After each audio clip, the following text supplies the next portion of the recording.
Olá pessoal, boa noite para todo mundo aí no Brasil. São 7h30 da noite aí, né? Eu estou transmitindo aqui da região metropolitana de Phoenix, no Arizona. Agora são 3h30 da tarde. Vou dar um tempinho aqui para o pessoal começar a entrar. Estou vendo muita gente conhecida aí. Bacana, obrigado pela presença. Então vamos lá, né? Olha, eu quero começar dizendo que para mim é uma alegria muito grande retornar ao Teatro Bradesco, né? Mesmo que virtualmente. Eu tenho muitos amigos no Bradesco, na Unibrad, no InovaBrá. Muito bom estar com vocês de novo. Um abraço para a turma da Unibrad aí que sempre me convida para bater um papo. Dá sempre muita alegria. Olha, o nosso tema hoje nós temos o título aqui de Gestão em Tempos de Incerteza, o novo Código da Inovação. Então vamos lá, eu estruturei o nosso papo em 3 blocos. O primeiro bloco a gente vai falar de impactos da pandemia em vários setores da economia. Eu tive vários amigos que viram um vídeo que eu fiz para o Bradesco chamando para a palestra, né, e falavam, olha, eu vou falar sobre os impactos da pandemia em vários setores da economia. E eles brincaram de volta dizendo que claramente o primeiro impacto da pandemia é nas barbearias, né? Ele estava se referindo ao fato de eu não cortar o cabelo já há algum tempo. Então, retomando, são 3 grandes blocos. Primeiro, impactos da pandemia em vários setores da economia. Depois nós vamos falar de uma nova competência, que eu acho que é importante para os gestores, que é mesclar gestão tradicional com gestão empreendedora. E o terceiro bloco nós vamos falar sobre o Código da Inovação, que é o tema do meu novo livro, que vai ser lançado em 2021. Ele é um passo a passo, com etapas distintas e testes distintos para você fazer a inovação acontecer no seu dia a dia. Então, 3 grandes blocos, estão preparados? Vamos lá?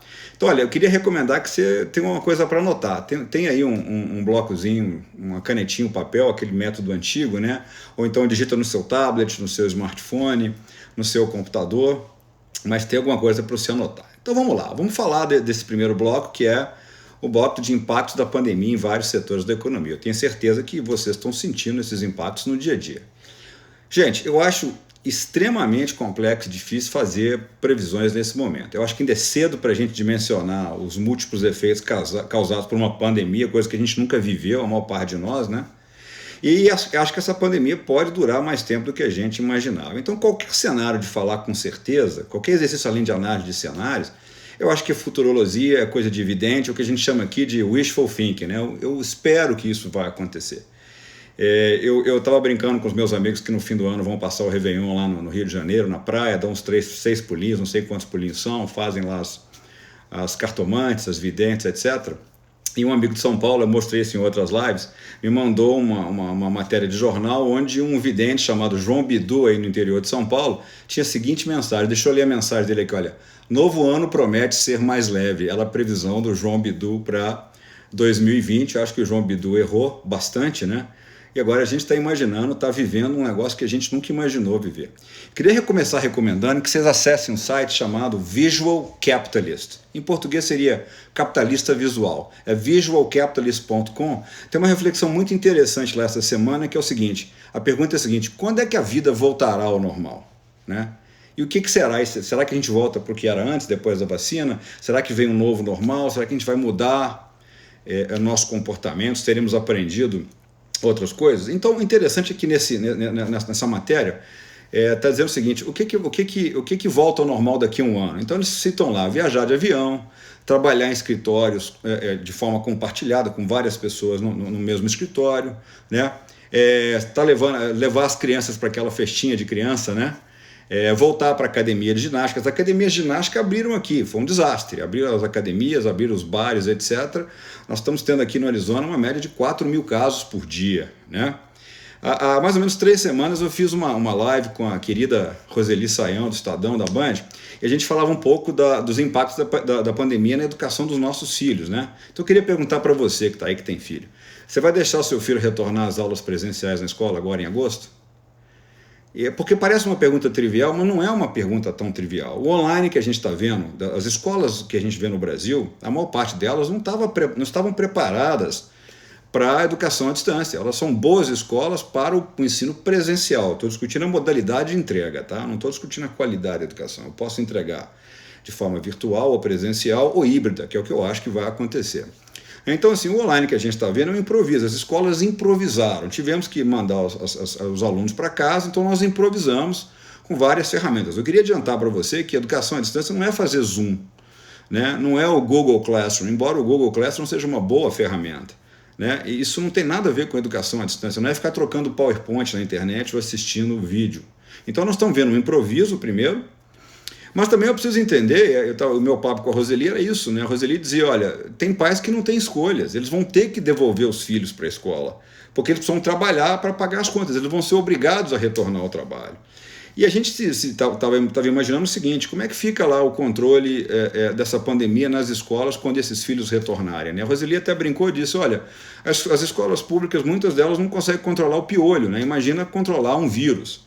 Então, para a gente falar dos impactos nos vários setores da economia, vamos pegar alguns setores para a gente começar a conversar. Vamos falar de transformação digital e varejo, vamos falar de educação, vamos falar daquela indústria chamada DIY em inglês, que é faça você mesmo, né? Aquela indústria do self-service. Eu acho uma indústria maldita, depois eu explico por quê, né? Vamos falar de saúde, como é que fica a saúde, né? A gestão da saúde, vamos falar de reuniões e viagens corporativas.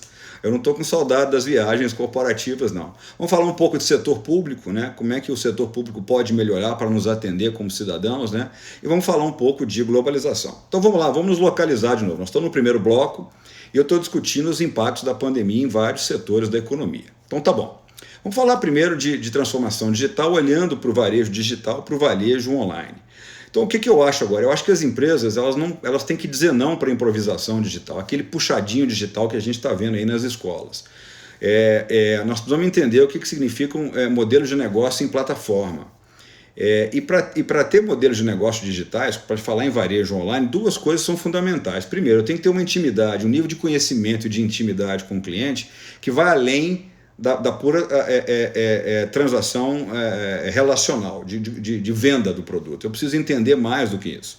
E a outra dimensão, eu preciso entender do design do negócio, o quanto que a minha empresa controla a cadeia de valor. Então, se você for parar para pensar hoje, imagina a Amazon que está aí no Brasil, olha o que a Amazon tá lucrando durante essa pandemia. Há 6 semanas, uma ação da Amazon aqui nos Estados Unidos custava $1.800. Hoje, eu olhei, a ação passou de $3.000. A Amazon é benchmark quando o assunto é um ecossistema digital. Ela tem um profundo conhecimento sobre tudo que você faz online. Quer dizer, lá você não está gerando apenas transações sobre o produto que você está comprando ou serviço. Você deixa informações comportamentais, psicográficas, demográficas, etc. É por isso que muitas vezes você está procurando alguma coisa no Google, aparece um anúncio para você. Então a gente precisa começar a pensar que não tem mais espaço para improvisação digital e a própria escola do seu filho também não pode fazer isso mais. Então algumas perguntas sobre transformação digital. Qual que é o percentual da sua receita que está sendo capturado por novos concorrentes digitais? Qualquer negócio que você esteja, quanto que os negócios digitais estão tirando do seu negócio? Segunda pergunta, qual que é o nível de intimidade que você tem, de conhecimento em profundidade sobre o seu cliente final? Eu falo de informações, tanto de dados, tanto estruturados como desestruturados. O quanto você controla da cadeia de valor da organização que você faz parte. Você acha que seu setor ou atividade é imune ao ataque de novos concorrentes que não existiam há 10 anos? Aliás, quem são seus concorrentes hoje? É uma outra boa pergunta.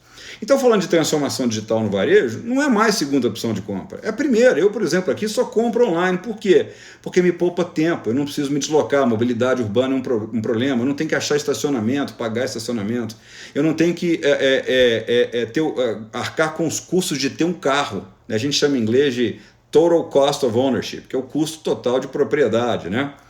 E o que a gente vê é que os varejos que começam a ser criados, quer dizer, embora eles estejam se movendo para os digitais, eles têm alguns pontos físicos, mas eles não têm uma loja em cada bairro, em cada quarteirão. Se você for olhar, por exemplo, hoje a Tesla aqui nos Estados Unidos, eles tinham uma ideia de que a gente chama de uma boutique de varejo experiencial. São poucas unidades, poucas lojas. Aqui no meu vale tem uma, se não me engano, ou duas, acho que só tem uma, na verdade. E você não vai lá para comprar, você vai lá para conversar, para experimentar, para sentir, para tocar, para dirigir o carro, mas você efetivamente não vai fazer nenhuma compra lá. Então eu vejo uma migração para o varejo online, mas com essas boutiques de varejo experiencial. Então, para mim, o varejo vai ter que rever modelo de negócio, vai ter que repensar layouts de loja, tanto físicos quanto também virtuais. E só para concluir esse papo da transformação digital, não acha que transformação digital é só tecnologia. A transformação digital envolve muito mais tema. Quer uma dica de um livro legal para você ler sobre isso? Chama-se Transformação Digital, de um cara chamado David Rogers. Foi lançado aí no Brasil. E lá o Rogers mostra que transformação digital tem 5 elementos. Tem dados, claro, tem tecnologia, competição, valores, clientes e inovação. Então, quando eu falo de clientes e transformação digital, como é que você vai se tornar valioso e relevante na vida do seu cliente? Você está agora olhando para acesso, engajamento, customização, conexão, colaboração. Como é que você vai tornar o seu conteúdo valioso? Como é que você vai tornar o seu cliente parte das suas conversas? Você está convidando ou não o seu cliente para construir um empreendimento com você? Um outro elemento da transformação digital é competição. Quem que são seus concorrentes? Você tem ideia ou não? Para pensar. Quem são seus concorrentes hoje? Muitas vezes você não consegue enxergar o concorrente. Eu estava dando aula há 2 semanas aqui no nosso programa para executivos, MBAs, etc., e eu perguntei, estava dando um caso da Tesla, né? E eu perguntava para eles quem são os concorrentes da Tesla. Executivos experientes, já com muita rodagem e tal. Ninguém conseguiu pensar um concorrente para a Tesla além dos tradicionais da indústria automotiva. E eu perguntei assim, e se o negócio da Tesla no futuro for de armazenamento de energia? E se a Tesla fosse um grande produtor de painéis solares? Se ela fosse se deslocar na cadeia de valor? Quer dizer, você não consegue entender hoje quem são os seus concorrentes. Olha o Uber. O Uber começa a expandir para além de competir com os táxis, né? E por fim, uma última coisa da transformação digital, não vou entrar em todos os dados, é o que você faz com seus dados. Dados estruturados são fáceis, né? Dados do ponto de venda, dados das transações comerciais do cliente. Mas e os dados dos clientes que estão, por exemplo, em mídias sociais, em posts de mídias sociais, em e-mails? Então eu preciso de ferramentas, mecanismos para capturar dados estruturados e não estruturados. Então esse é o primeiro efeito que eu queria falar para vocês. Vamos agora para a educação. Se você está com um filho aí que foi mandado para casa pela escola, dá um ok para mim aí no Instagram para eu poder ver quantas pessoas estão assistindo hoje, estão com os filhos em casa e acabaram virando de improviso professores de ensino médio fundamental. Né? Vamos parar para pensar o que é o efeito disso. Eu tenho vários amigos aí que defendiam a ideia de homeschooling, né, de fazer educação, a escola dentro de casa. Depois da pandemia, que a escola mandou o pessoal, os alunos, os filhos de vocês para casa, esses pais desses meus amigos não querem nem saber de fazer homeschooling. Olha, vamos entender uma coisa, a mudança na educação é imparável. Não é uma questão de você gostar ou não gostar da educação mediada por tecnologia. Ela já está acontecendo e vai acontecer cada vez mais. Para vocês terem uma ideia, aqui nos Estados Unidos hoje, a gente já tem o ensino médio totalmente online. 3 anos totalmente online. Inclusive Stanford tem um programa de high school, de ensino médio, totalmente à distância. Você não vê o aluno aqui na nossa universidade, que é a Arizona State University. A gente também tem uma high school digital chamada ASU Prep Digital, que já está rodando há muito tempo e que tem os melhores resultados em termos de notas ao final de alunos nos Estados Unidos que são aprovados para várias universidades. Então, a primeira coisa, para você discutir educação à distância quando você for lá para a escola do teu filho, não é trocar arquivo, não é fazer sessão do Zoom. Olha, para a educação à distância funcionar e ser muito bem feita, eu preciso ter alguns elementos. Por exemplo, a escola tem que ter treinado os professores. Os professores têm que ser treinados a falar uma outra linguagem. Eles têm que ser usados a mediar, a saber usar a tecnologia, a usar com tranquilidade e poder educar os alunos para isso. Uma outra coisa, a gente precisa montar, que é o que a gente tem aqui, um centro de sucesso. Eu tenho que me preocupar com o sucesso do aluno. Tem aluno que não vai saber organizar uma agenda de estudo. Tem aluno que vai ter dificuldade com um tópico que ele não entendeu numa transmissão assíncrona, aquela que não é ao vivo. O que eu faço com os dados que essas interações de aprendizado digitais me dão? Quer dizer, o que eu posso aprender com esses dados? O aluno aprende mais aqui, aprende menos ali, tem mais dificuldade com tal professor. O que mais que eu posso dizer aqui? A gente precisa também pensar num negócio chamado design instrucional, ajudar o professor a construir o curso. E para vocês terem uma ideia de como é que as modalidades de entrega vão se fundir, nós teremos educação à distância e teremos educação presencial. Então, para mim, o futuro é híbrido na modalidade de entrega. Nós vamos combinar as duas coisas. Entra agora no Google, se você puder, digita HBX Live. Olha o que Harvard está imaginando na escola de negócios para daqui para frente. Eles têm lá um estúdio de TV, né? Não pode falar TV, né? De streaming, onde 65 alunos entram ao vivo com o professor de qualquer lugar do mundo. É legal e tal, eu acho caro, não tem escala, mas depois dá uma olhadinha, só para você ter uma ideia, Harvard sempre foi tardinho a adotar as tecnologias, porque é um locus de tradição, entendo perfeitamente, mas a Escola de Negócios de Harvard online, a distância entre 2014 e 2019, ela treinou mais de 50 mil participantes em mais de 170 países. Imagina o alcance disso. Você poder acessar uma universidade de ponta da tua casa. Vocês já ouviram falar em MOOCs, que são os programas chamados Massive Open Online Courses, os cursos de massa online abertos? Então dá uma olhadinha agora numa plataforma chamada Coursera. Você tem mais de, se não me engano, você tem 30 milhões de usuários hoje no Coursera. Eu conheço a plataforma chinesa que compete com eles de MOOC, chama Xuetang X, tem 14 milhões. Então nós estamos falando hoje que nós estamos quebrando essas barreiras. Imagina os benefícios da educação digital à distância no Brasil, onde nos rincões do Brasil nós não vamos conseguir construir escola de tijolo e argamassa.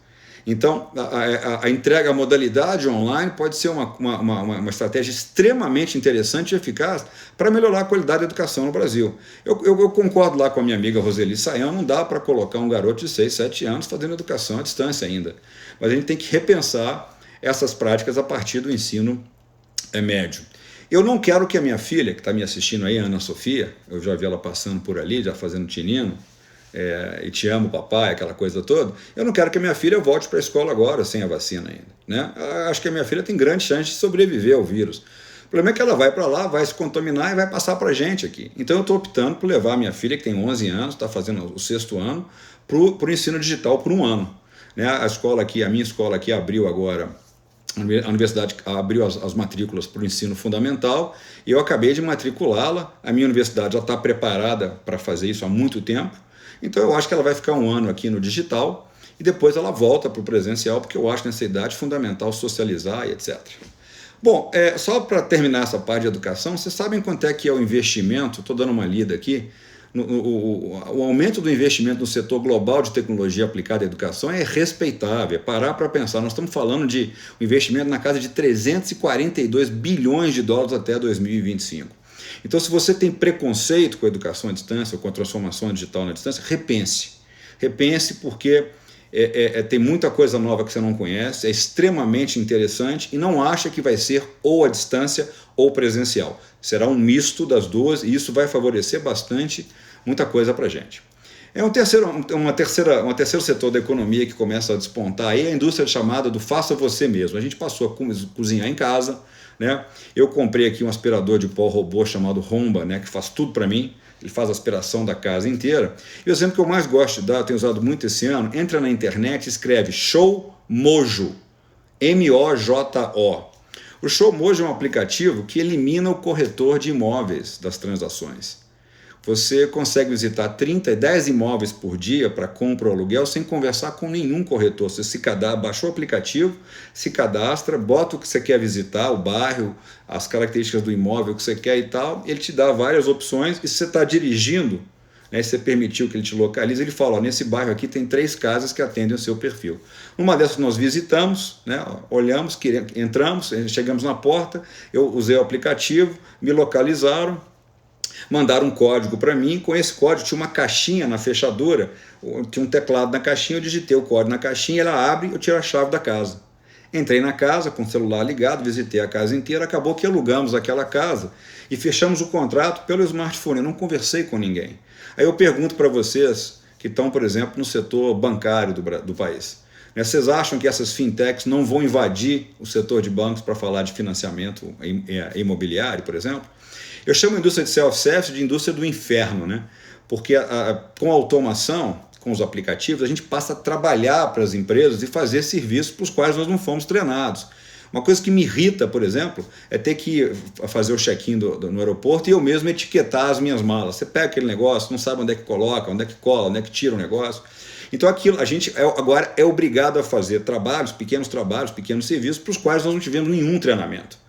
Isso vai acontecer cada vez mais e quanto mais rotineira for uma tarefa, quanto mais estruturada for, isso vai ser domínio de computadores e as pessoas então vão perder esses postos de trabalho. Vamos falar de saúde agora. Acho fundamental a gente começar a pensar como eleitores, como cidadãos,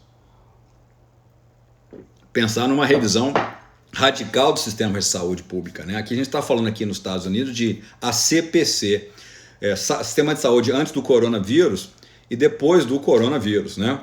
Então nós vamos ver cada vez mais tecnologias como inteligência artificial e reconhecimento de face sendo usadas para prevenção e controle de doenças, o que vai significar invasão de privacidade. Quando alguém reclama disso, eu falo assim, cara, que privacidade? Né? Você está aí todas as mídias sociais colocando tudo que você faz, o café da manhã, colocando tua pressão arterial lá, o teu pulso quando você faz exercício e vem falar de privacidade. Lembra de uma coisa que eu sempre falei? Na internet, se você não está pagando para usar, você é o produto. Você é o que está sendo vendido ali, as suas informações. Então, quando você está usando um aplicativo, por exemplo, para fazer exercício físico, você está mandando informações para alguém sobre os seus batimentos cardíacos, sobre a sua pressão arterial, sobre a sua nutrição. Então, assim, não se assuste se o seu plano de saúde aumentar o valor que você paga, né? Esse negócio de reconhecimento de face e etc., e outros scanners de temperatura em aeroportos, isso é coisa comum na Ásia. Eu trabalho muito na Ásia, dou muito aula na Universidade de Hong Kong, e já viajo com a minha família para lá desde 2009, se não me engano, 2010.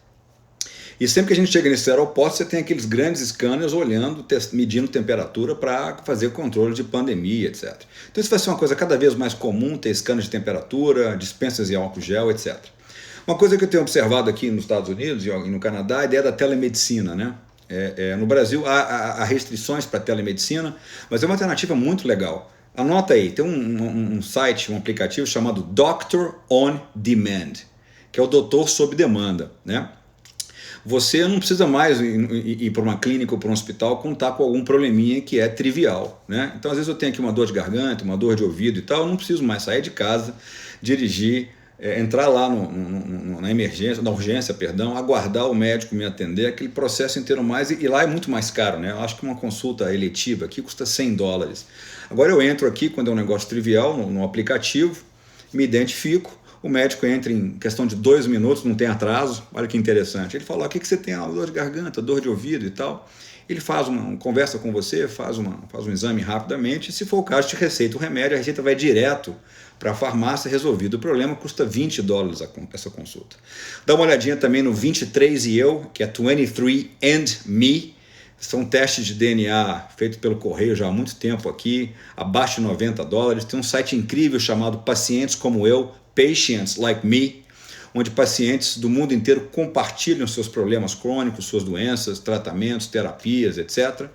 E eu estou vendo transformação digital em vários hospitais.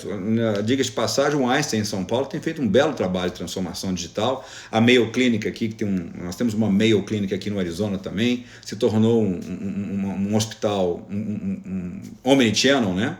E muito preocupado com a experiência do paciente. Vamos falar de reuniões e viagens corporativas e turismo agora. Eu acho que muda muita coisa aqui. Estão com saudade das reuniões? Já tiveram que fazer uma reunião para resolver a outra reunião, não? Isso era muito comum no Brasil. A gente fez uma reunião para resolver as outras duas que a gente não acabou de resolver, né? Eu acho que viagens a negócio vão cair drasticamente, né? Primeiro porque nós estamos com um vírus aí fora. E depois a gente está aprendendo que eu não preciso mais fazer aquilo que eu fazia antes. A gente está aprendendo o valor de video calls, de Zoom, né? De usar o Zoom. Vocês já viram uma tecnologia da Microsoft chamada HoloLens?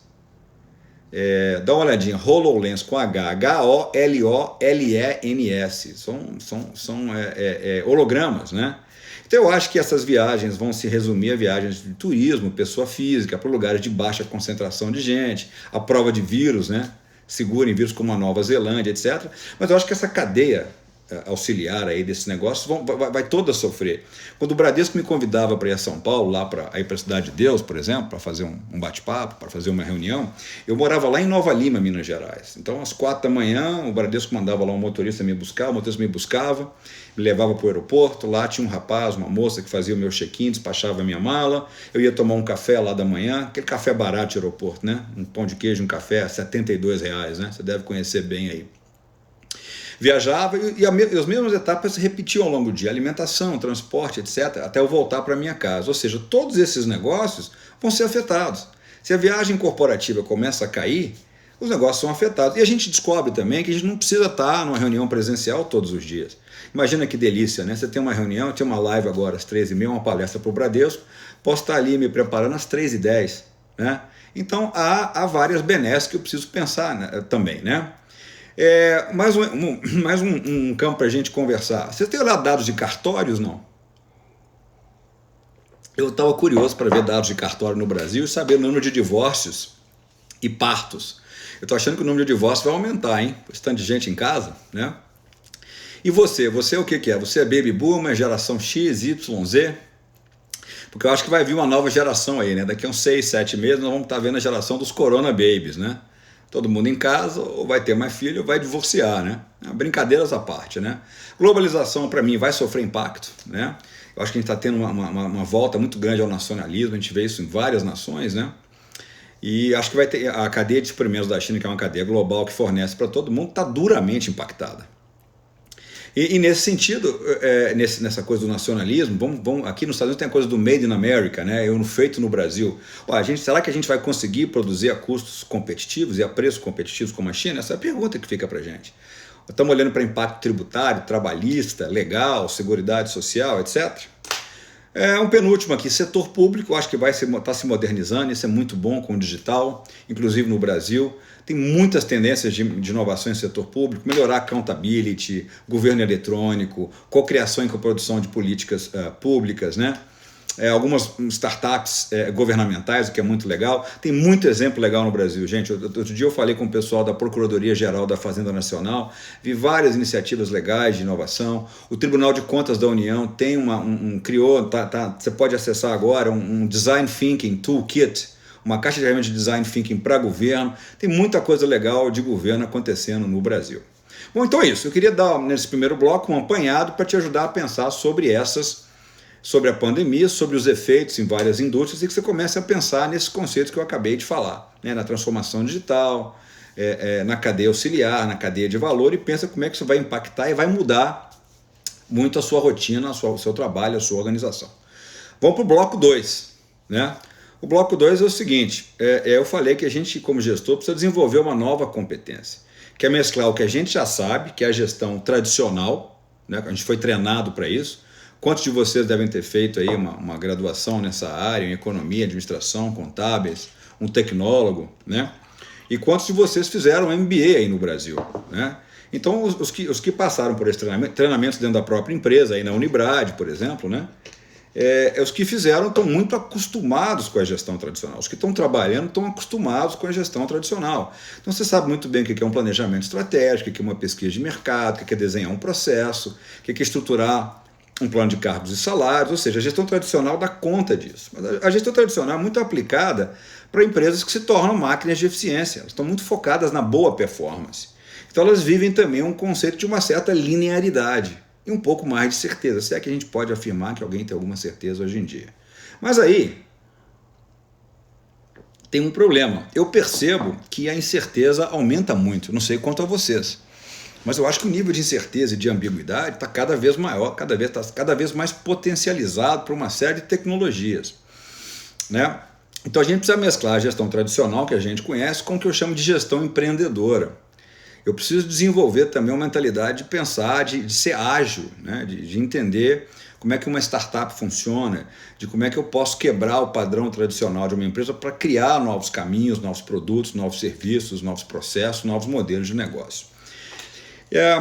Eu queria pedir para vocês, se vocês tiverem com um tablet ao lado, ou um computador, dê uma olhadinha numa imagem que eu acho sensacional, que compara duas fotos na Praça de São Pedro, no Vaticano. Primeiro é o dia inaugural do Papa Ratzinger, né, o cardeal Ratzinger, o Bento XVI, que foi em 2005. Né? Então tem lá o dia inaugural, onde ele é anunciado, a Praça de São Pedro lotada no Vaticano, e as pessoas olhando para cima quando o Papa viria lá fazer a sua primeira fala. Né? E logo depois tem uma imagem do Papa Francisco, né? Aliás, vocês assistiram o filme aí, Os Dois Papas, lá no Netflix? Achei muito bacana o filme, muito bonito. E em 2013... tem lá a mesma Praça de São Pedro no Vaticano, lotada, o anúncio do Papa Francisco, e vocês vão ver a diferença entre as duas fotos. A diferença é que você tem lá um exército de smartphones, é impressionante. Na primeira foto você só vê as pessoas, na segunda foto você vê lá milhares de smartphones. Então é interessante a gente começar a pensar sobre o que aumenta a incerteza no mundo que a gente vive hoje. Você tem certeza que você vai ter emprego amanhã, renda? Você tem certeza que seu negócio vai sobreviver? Você tem certeza que seu filho vai ser educado como você foi? O que muda na educação superior dos filhos de vocês? E tantas outras perguntas. Então, acho que o nosso nível de incerteza aumenta. E se a incerteza aumentou, você tem que aprender um pouco mais, além do que a caixa de ferramentas da gestão tradicional, e começar a entender gestão mais empreendedora e inovação, que faz parte de qualquer estratégia que ajuda as organizações a crescerem. Pergunta para vocês aí, podem teclar aí. Quantos smartphones existem no mundo hoje? Estamos falando de uma população de 7,1 bilhões. Posso estar enganado, 7,2 no planeta. Quantos smartphones existem no mundo? E vou complicar a pergunta. Quantos tablets existem no mundo hoje? Eu fiz essa pergunta dos smartphones em outra live e as pessoas acham rapidamente, né? Nós estamos falando aí de 3,5 bilhões de smartphones no mundo. Você imagina isso?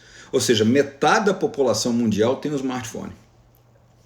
E se você for observar, as pessoas que têm uma renda menor, mesmo no Brasil, por exemplo, elas abrem mão de ter vários outros confortos, que eu até acho mais fundamentais, para terem um smartphone, né? Tem lá o trabalhador doméstico que ele tem dificuldades em vários setores, cenários do dia a dia por causa da renda, mas ele tem um smartphone, ele tem um acesso a dados. Então, nós estamos falando de 3,5 bilhões de smartphones no mundo e estamos falando de, deixa eu ver aqui, 1,2 bilhões de tablets. O que significa isso? É uma revolução. Você precisa parar para pensar isso. É uma revolução e isso significa um grande aumento da incerteza. Então eu pergunto para você, que está no dia a dia das empresas, você está enfrentando problemas caracterizados por incerteza sobre clientes, sobre processos, sobre novos produtos, sobre concorrentes? Ou você é um cara curioso, uma pessoa curiosa que quer fazer a diferença no mundo? Ou você está enfrentando perda de crescimento ou crescimento decrescente, a empresa está indo pelo morro abaixo? Você é um empreendedor querendo aumentar suas chances de sucesso, você quer reinventar alguma coisa. Eu sempre gostei de me colocar a missão de reinventar a educação. Então, se você está enfrentando incerteza, problemas de crescimento na sua organização, na sua carreira, você precisa aprender e desenvolver uma nova competência, que é falar de entender do que eu chamo de gestão empreendedora. É mesclar a gestão tradicional com a gestão empreendedora. Então, vamos lá. Pensa uma coisa comigo. A gente precisa aprender a gerenciar a certeza. Organizações de altíssimo desempenho, máquinas de bom desempenho como o Bradesco, são desenhadas para execução, para boa performance, não são desenhadas para inovação. Elas são máquinas de execução que têm 3 coisas no lugar que mantêm o alto desempenho delas, que é processos, alocação de recursos e valores que eu uso para tomar decisão. Agora, tem um problema. Quando eu começo a gerenciar para inovação, eu estou gerenciando em cenários de incerteza. E vamos caracterizar a incerteza. Eu vejo 3 tipos de incerteza. A primeira incerteza é uma incerteza em relação à demanda. Tem cliente? Algum cliente compraria isso que eu estou criando aqui? Seja um produto, um serviço, um processo? É a primeira questão. Então, a primeira incerteza é da demanda. A segunda incerteza é a incerteza tecnológica. Se há demanda, eu consigo construir uma solução que alguém seja disposto a pagar? E eu tenho, naturalmente, a incerteza do ambiente, né? Quer dizer, quem é que imaginava que a gente ia ser atropelado por uma pandemia em março? Né? O negócio começou lá na China, ninguém prestou muita atenção e olha o que aconteceu hoje no planeta. Então, nós temos, para mostrar como é que essa incerteza aumentou, o que dirige o aumento da incerteza? 3 coisas. Quem lê um livro chamado Sociedade em Rede, do Manuel Castells, já estavam mais acostumados com essa ideia. 3 coisas contribuem para aumentar a incerteza. Imagina, 3,5 bilhões de smartphones. É um cliente, um cidadão escrevendo, opinando sobre a sua empresa, sobre você, sobre o seu produto, sobre o seu serviço. É um negócio extremamente complexo, né? Então eu tenho 3 coisas contribuindo para aumentar a incerteza. Primeiro, uma revolução de computadores pessoais, smartphones e tablets, que são dispositivos baratos e democráticos para resolver problemas complexos. Pô, eu fui à faculdade, eu sou egresso da UFMG, com muito orgulho. E quando eu fui aluno, a gente não usava computador. Né? Essas máquinas de resolver problemas complexos não existiam. Era caríssimo comprar uma calculadora, né? Era um luxo ter uma HP 12C. Acho que eu tinha uma HP 49, se não me engano. Então eu tenho uma revolução desses dispositivos para resolver problemas complexos de baixo custo. 2, eu tenho internet, que é um canal de distribuição de baixíssimo custo. E eu tenho, de uma forma geral, várias tecnologias de informação e comunicação que me ajudam bastante. falar em redes. Isso significa o quê? Que a gente, se eu for olhar só para os BRICS, Brasil, Rússia, Índia e China, nós estamos falando de 2,5 bilhões de empreendedores, de potenciais empreendedores no mercado. Só para você ter uma ideia do aumento da complexidade, do aumento da competição. E aí tem coisas muito legais acontecendo na Índia, no Brasil, na África do Sul, na China, né? Inovação frugal, inovação social, inovação reversa. E aparecem novas métricas de gestão que talvez você não conheça. Por exemplo, você já ouviu falar eu gosto de uma chamada IP, que é o Prêmio de Inovação.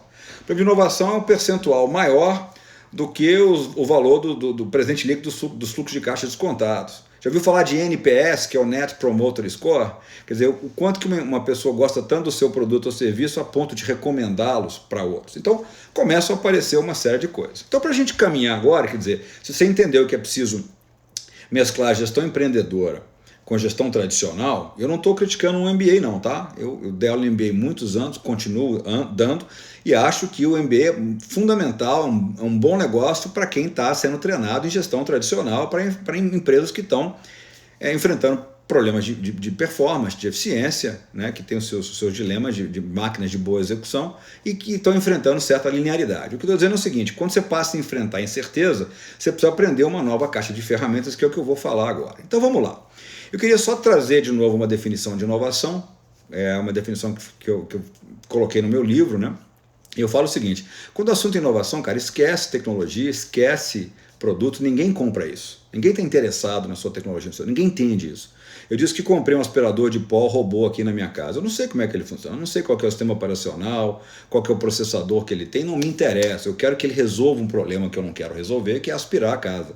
Aspire a casa sem me dar o menor trabalho, não é isso? Então eu dizia que inovação, quando o assunto é inovação, esqueça a tecnologia, esqueça o produto e vamos tentar responder uma pergunta difícil. Qual é o problema que o seu cliente quer resolver? Que tarefas ele está tentando executar? E como é que eu, inovador, posso ajudá-lo de forma lucrativa para mim, tornando a vida desse cliente mais fácil, simples, barata, conveniente, interessante e divertida? Eu acho que essa é a questão central da inovação. Hoje eu estava fazendo uma crítica aqui a um banco chamado Wells Fargo aqui nos Estados Unidos. Eu disse, olha, eu estou encerrando a minha conta, porque toda vez que eu falo com vocês, parecem 6 empresas diferentes. Né? Ou seja, vocês estão tornando a minha vida mais difícil, mais complicada, mais miserável, não serve para mim. Então vamos redefinir inovação para entender que não é tecnologia, não é produto, mas é algo que faz parte da sua estratégia. Muito bem. Mitos da inovação. Vamos atacar? Tem 3 mitos que eu gosto de atacar. Inovação não é coisa de gênio individual trabalhando sozinho numa garagem. Inovação é esporte de contato. Seu time está preparado? Você sabe liderar o time para isso? Você não vai liderar o seu time dando ordem de cima para baixo. Né? O conceito de ser CEO aqui não funciona. Outro mito, inovação é coisa de jovem, startup. Errado. Inovação também demanda gente com experiência, com história de vida, com boas histórias para contar. E tem gente que fala, inovação é do DNA, né? É o dedo de Deus tocou em você, você é inovador, nada disso. Inovação, criatividade, liderança, todo mundo pode aprender. Pode ser ensinado, se pode ser ensinado, pode ser aprendido. Então agora eu migro para o meu novo bloco. Eu primeiro falei dos cenários aí, dos impactos da pandemia em vários setores da economia. Depois eu falei que nesse contexto acelera-se a necessidade da gente misturar, uma nova competência que misture gestão tradicional com gestão mais empreendedora. Eu preciso aprender a usar 2 caixas de ferramentas diferentes, né? E agora eu vou para o terceiro módulo falando sobre o código da inovação. Eu vou te ajudar a explorar essa nova caixa de ferramentas de gestão empreendedora para você começar a aplicar isso amanhã, quando você estiver voltando ao trabalho, de casa ou na própria empresa. Vamos lá? Então vamos lá. Anota aí, se tiver o papelzinho, a caneta, digita. Bom, eu vou falar, o Código da Inovação é um tema provisório, um novo livro que eu estou escrevendo aqui a partir da minha experiência dirigindo aqui um programa de inovação aqui na Universidade Estadual do Arizona, um livro para 2021.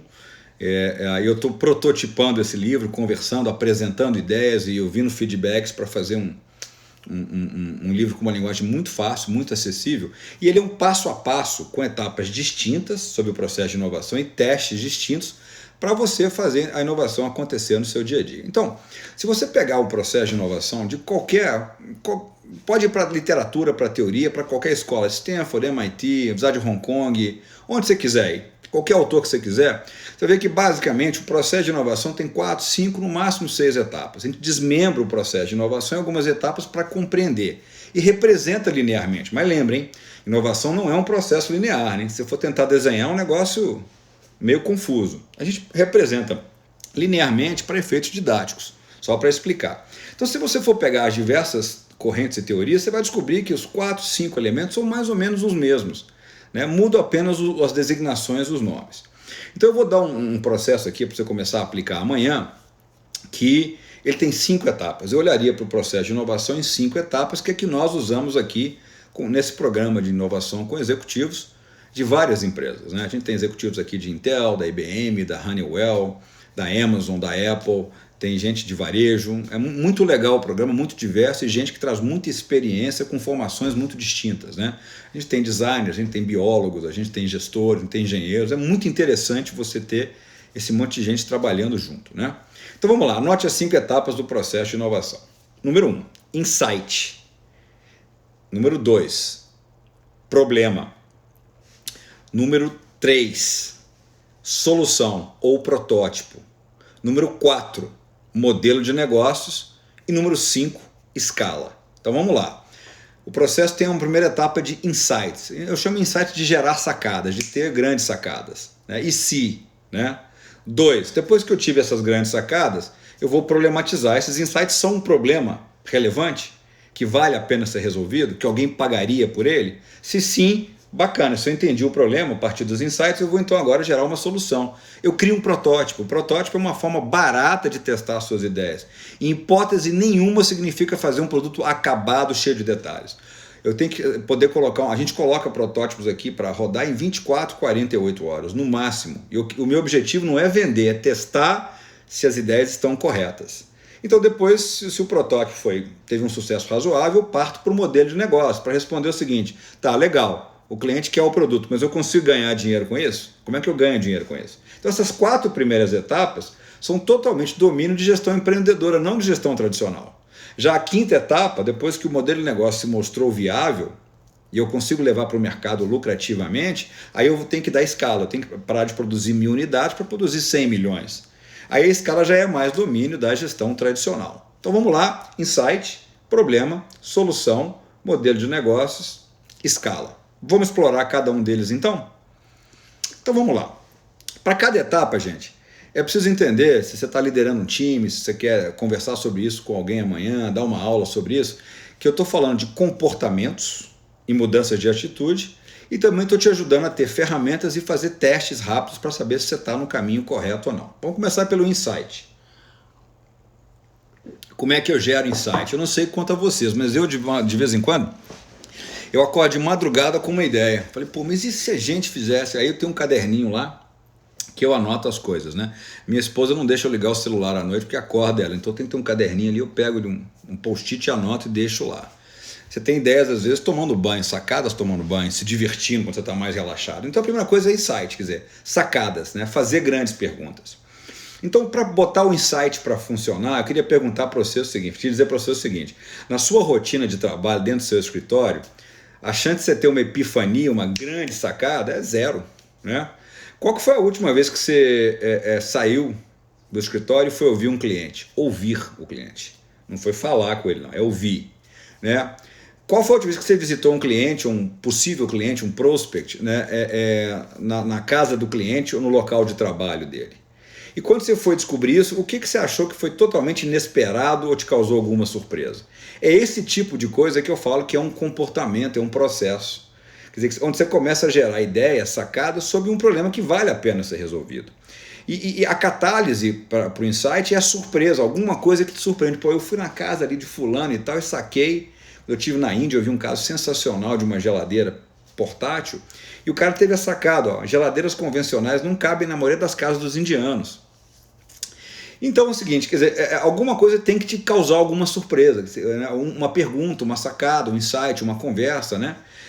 A frase uma das coisas que eu aprendi aqui esse ano na universidade, que eu queria compartilhar com vocês, o fundador da Dell Computadores, ele descobriu que ele fundou a Dell tendo uma epifania, uma sacada dessa. Ele foi numa loja onde na época se vendia os computadores pessoais, o PC da IBM, que era caríssimo, e chegou lá e viu o preço do computador pessoal e falou assim, mas por que um computador montado como esse custa 5 vezes o valor das peças desmontadas? Foi aí que o cara criou a Dell. Então, você vai buscar o que te surpreende, o que te assusta, o que é diferente do que você esperava. Então, como? Fazendo perguntas o tempo inteiro, questionando grandes perguntas, observando as pessoas, montando as redes, né? Estabelecendo redes de relacionamento fora do seu ambiente de trabalho. O que mais? Aquele negócio que a sua mãe falou para você não fazer, conversar com estranhos. Eu digo ao contrário, converse com estranhos.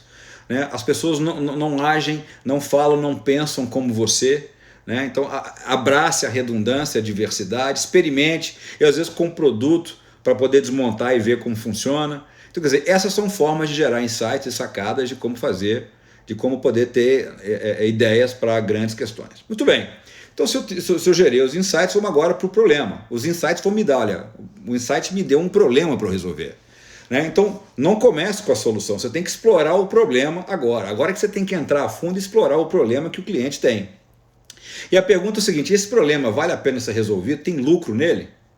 É uma solução que alguém quer comprar? Então lembra o seguinte, quando eu falo de problema do cliente, ou de aquilo que ele quer realizar, eu estou falando de uma dor, uma reclamação, eu acabei de reclamar do Wells Fargo aqui, meu banco, ou de um desejo. Tem várias ferramentinhas para fazer esse negócio acontecer, mas você precisa buscar algum problema monetizável, que você possa encontrar dinheiro nele. Eu separo os problemas em duas categorias, aprendi isso com um professor de uma escola de Utah, aqui onde eu morei, chamada BYU, que ele diz o seguinte, você vai descobrir se o problema vale a pena ser resolvido classificando os problemas em picada de mosquito e mordida de tubarão. Picada de mosquito você toma todo dia, você não faz absolutamente nada, nem te incomoda. Agora, se você sabe que um tubarão vai te morder, você vai ficar esperto. Ou seja, se o problema for uma mordida de tubarão, ele é um problema que provavelmente mantém o seu cliente acordado à noite, que consome o tempo dele, que causa algum estresse, e aí ele vale a pena ser resolvido.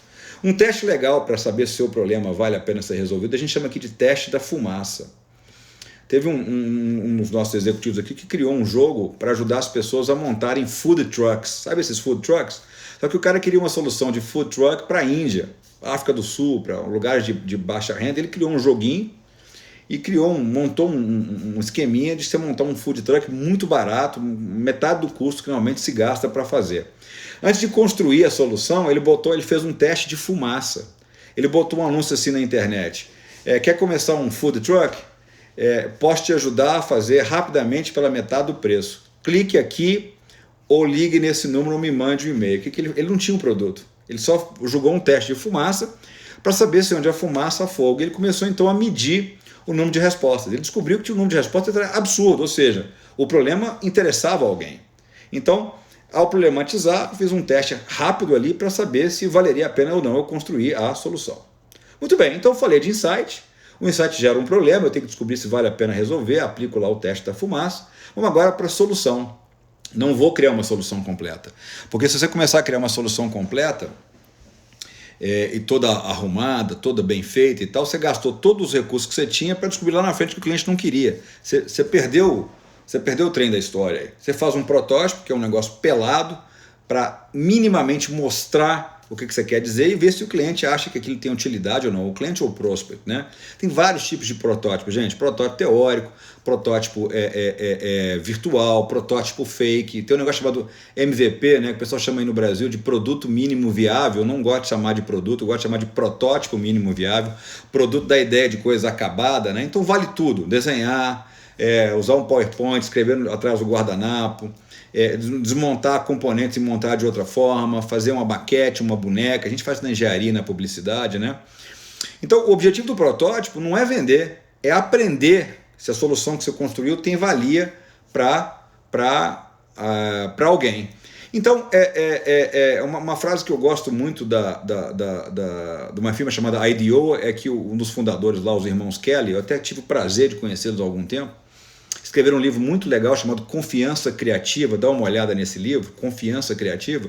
Ele dizia o seguinte: um protótipo vale mais do que 1000 reuniões. Sempre com os meus times, eu para fazer essas reuniões, eu falo, cara, não vem com blá blá blá. Traz um protótipo para a gente avaliar e vamos avaliar o teu protótipo. E a gente começou a treinar o time a fazer protótipos, ficou muito legal o negócio.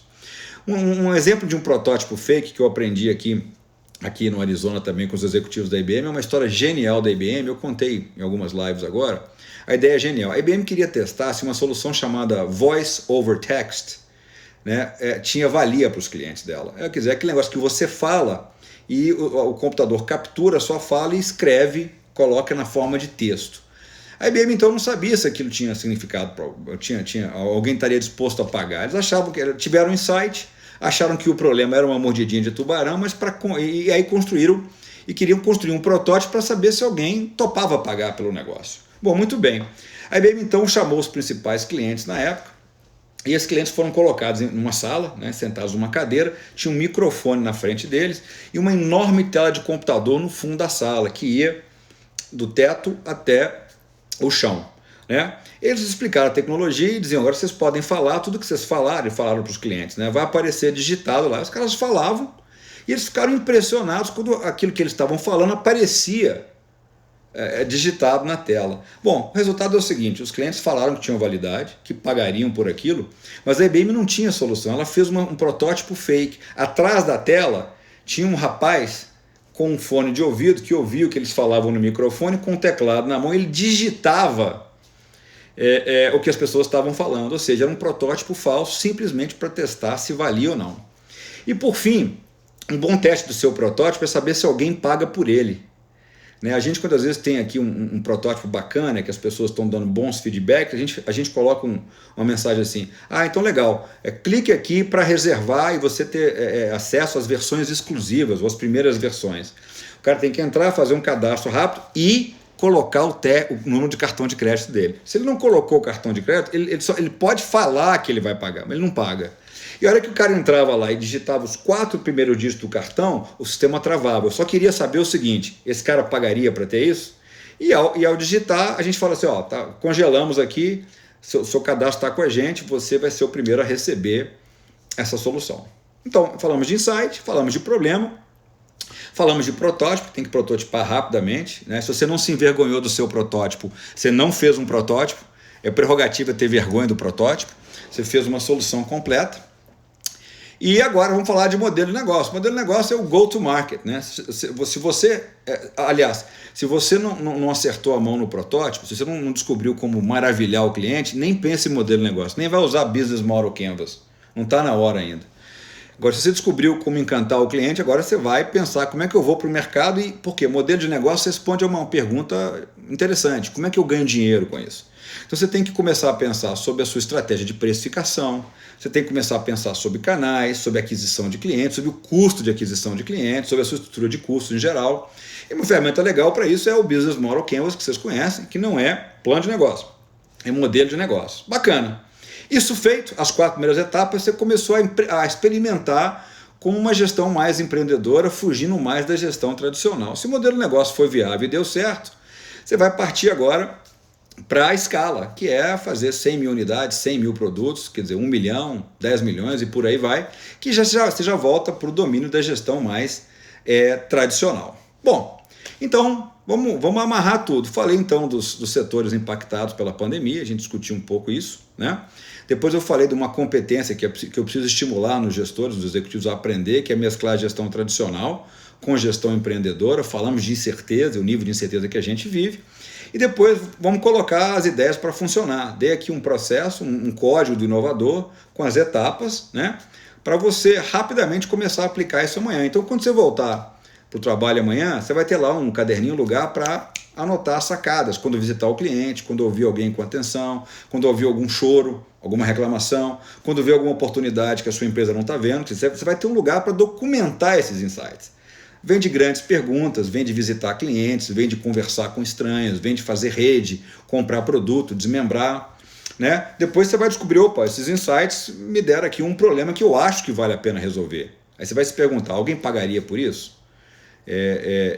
Vale a pena continuar? É uma mordida de tubarão ou uma picada de mosquito? Né? Depois, se o problema foi validado, você vai construir uma solução, um protótipo rápido, né? Quer dizer, alguém vai te ajudar, você monta o teu time, testa aquilo e começa a apresentar para clientes e ver isso aqui, cliente, isso aqui resolve o seu problema? Ou então prospect, Se eu tivesse uma solução parecida, você se interessaria? Bacana, se o seu protótipo foi aprovado, vamos ver se o modelo de negócio faz sentido, eu ganho dinheiro com isso. O objetivo da organização é atender os clientes lucrativamente, não vamos esquecer disso. Ah, mas eu trabalho numa fundação sem fins lucrativos. Bacana, mas você também não tem fim de prejuízo, né? Você precisa reinvestir o dinheiro na própria fundação, sem fins lucrativos. E depois você vai pensar nas questões fundamentais de escala. Então é isso, era colocar um processo para você brincar, testar, fazer esses testes rapidamente, começar a fazer isso com o time de vocês. Eu estou vendo que o tempo aqui vai acabar, passou rápido. Aqui tem um pouco mais de 4 minutos. Estou à disposição para responder as perguntas de vocês por todas as mídias sociais, Instagram, LinkedIn, Facebook. Respondo a todo mundo. Demora um pouquinho, mas não deixe de responder nenhuma pergunta, nenhum comentário. Sempre muito bem-vindo. E para terminar, se você quiser fazer um experimento de 5 dias com o seu time, tem um livro super legal que foi lançado aí no Brasil, que te ajuda a colocar uma metodologia ágil, né? Quer dizer, um experimento em 5 dias, de segunda a sexta-feira. Você vai ter uma agenda de algumas horas por dia, segunda, terça, quarta, quinta e sexta com o seu time. Esse livro chama Sprint e foi escrito por um pessoal do Google. E no Sprint você começa mapeando.